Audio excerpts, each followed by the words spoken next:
Hello everyone, how are you? I hope you all are really doing very well. और आज मैं बात करना चाहूंगी उन लोगों से जो अभी अपनी आईटीआर फाइल नहीं कर रहे हैं। आईटीआर से मतलब अपना इनकम टैक्स रिटर्न। क्योंकि नॉर्मली होता ये है कि अगर आपकी सालाना इनकम 2.5 लाख रुपए तक ही है तो आपको अपना आईटीआर फाइल करना मैंडेटरी नहीं है। But still, just to add to your knowledge, I would be discussing few benefits that you can embrace by filing your ITR at your early ages. ठीक है। सबसे पहले तो अगर आप आने वाले 2-4 सालों में प्लान कर रहे हैं कोई बैंक लोन, जैसे कि आपको कोई पर्सनल लोन लेना है, होम लोन लेना है या फिर कार लोन के लिए अप्लाई करना है, तो आप अभी से अपने आईटीआर्स फाइल करना स्टार्ट कर दीजिए।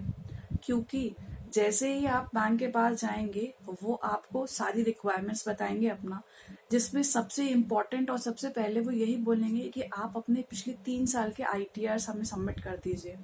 तो वहां पे प्रॉब्लम आ जाएगी क्योंकि it is not possible as of now कि आप बैक डेट में जाकर अपने पुराने 3 सालों का आईटीआर फाइल कर सके। क्योंकि अब आपको एक ही साल मिलता है अपना आईटीआर फाइल करने के लिए। मींस अगर मैं किसी पर्टिकुलर फाइनेंशियल ईयर की बात करते हैं 20-21 की, जो भी 31 मार्च 2021 को ही ओवर हुआ है, तो उसकी जो रिटर्न है आप केवल अगले साल से मतलब कि 31 मार्च 2022 तक ही फाइल कर सकते हैं। उसके बाद आप फाइल कर ही नहीं सकते हैं। ठीक है। तो आपके लिए यही चीज सही होगी कि आप अभी से, चाहे आपको रिक्वायरमेंट हो या ना हो, आपकी बहुत ज्यादा इनकम है नहीं है, इररिस्पेक्टिव ऑफ एवरीथिंग, आप अपना आईटीआर फाइल करना स्टार्ट कर दीजिए। And another thing is that कि it is validly accepted as your address proof and your income proof. जहां भी आपको इनकम प्रूफ मांगा जाएगा, आप अपना आईटीआर आराम से सबमिट कर सकते हैं, वो वैलिडली एक्सेप्टेड हो जाएगा। एंड कई बार ऐसा भी होता है कि जैसे कि आप किसी अपने इंश्योरेंस कोई एजेंसी ले रखी है, आप एज ए इंश्योरेंस या फिर ब्रोकर कहीं पर काम कर रहे हैं, या फिर आपका अच्छा खासा अमाउंट बैंक में एफडीज आरडीज में इन्वॉल्व है और आपको वहां से इंटरेस्ट आ रहा है, आपके अभी और अदर सोर्सेज से और कोई इनकम नहीं आ रही है, तो इन दैट केस होता क्या है कि वहां पे हमारा जो पेयर होता है वो हमारा टीडीएस डिडक्ट कर लेता है। क्योंकि उसको रिक्वायरमेंट होती है, उसको मैंडेटरी होता है कि आपको टीडीएस डिडक्ट करना है जब भी आप कोई भी पेमेंट करते हैं। तो अब जो टीडीएस मेरा डिडक्ट हो गया है, जो पैसा मतलब मुझे नहीं मिला है, उसको क्लेम करने के लिए मुझे आईटीआर फाइल करना पड़ता है। ठीक है।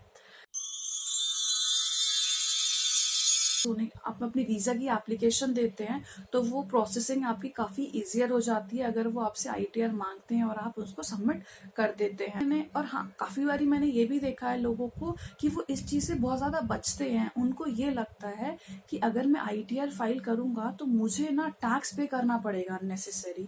तो एक ये चीज भी मैं क्लियर कर दूं कि आईटीआर फाइल करने का मतलब हमेशा ये नहीं कि आपको टैक्स पे करना ही करना है। अगर आपका टैक्स बनता है तो आपको पे करना है, और अगर आपका टैक्स नहीं बनता है तो सिंपली आपको टैक्स पे नहीं करना है और आप अपनी नील की रिटर्न भी फाइल कर सकते हैं।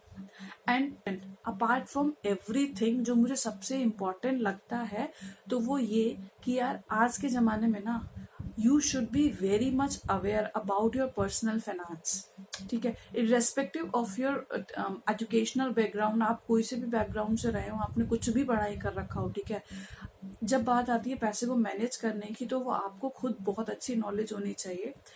और वो सारी नॉलेज आएगी कहाँ से, क्यूरोसिटी आएगी कहाँ से, और मैं कह दूं कि ये रिक्वायरमेंट आएगी कहाँ से। तो जब आप अपना आईटीआर फाइल करेंगे ना, आपको हो सकता है स्टार्टिंग में बहुत ज्यादा नॉलेज ना हो, आप अपने आईटीआर फाइल कीजिए।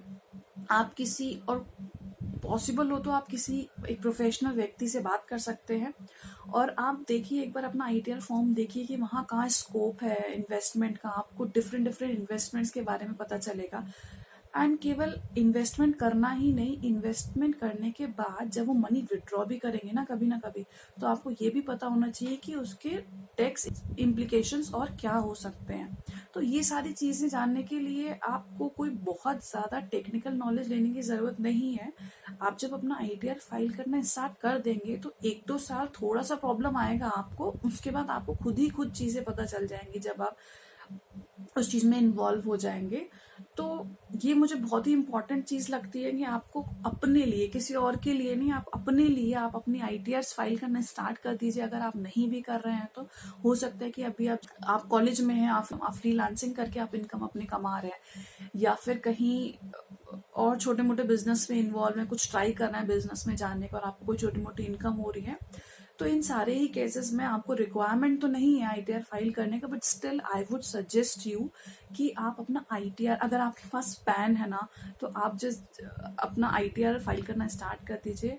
और सिंपली आप ये काम खुद भी कर सकते हैं। आप इनकम टैक्स की साइट पर जाए, अपने आप को रजिस्ट्रेशन कराएं, बहुत स्मूथ प्रोसेस है, उसमें कोई डिफिकल्ट नहीं। You need only your PAN, your Aadhaar and a mobile number that is linked with your Aadhaar, है ना। वहाँ पे जाइए, आईटीआर फाइल कीजिए। स्टिल अगर आपको कोई भी छोटी मोटी कोई भी प्रॉब्लम आती है कि आप रजिस्ट्रेशन कराने में कोई प्रॉब्लम आ रही है, या फिर आपने रजिस्ट्रेशन तो आई होप करवा ही लिया होगा, या फिर वहाँ पे इनकम टैक्स फॉर्म फिल करते वक्त कोई तरह की प्रॉब्लम फेस कर रहे हैं, डिफरेंट हेड्स है, क्योंकि वहाँ पे भी किस हेड में क्या इनकम दिखाऊं, कैसे कौन से फिगर कहाँ पे जानी है, एनी काइंड ऑफ क्वेरी अगर आपको है तो प्लीज़ कमेंट सेक्शन में आप मुझे कमेंट करके बताएं। मैं आपको तुरंत जल्दी से जल्द रिप्लाई करने की पूरी कोशिश करूंगी, एंड मुझे बहुत अच्छा लगेगा अगर आपकी कोई भी हेल्प कर पाती हूँ तो। एंड आपको अगर किसी भी टॉपिक पर कोई वीडियो चाहिए, कोई स्पेसिफिक टॉपिक पर इससे रिलेटेड, तो आप मुझे बताएं कमेंट सेक्शन में जाकर, मैं उस पर एक सेपरेट वीडियो बना दूंगी, तो आपको और हेल्प हो जाएगा वहाँ पर, ठीक है। और तब तक के लिए goodbye, stay healthy, stay safe, thank you.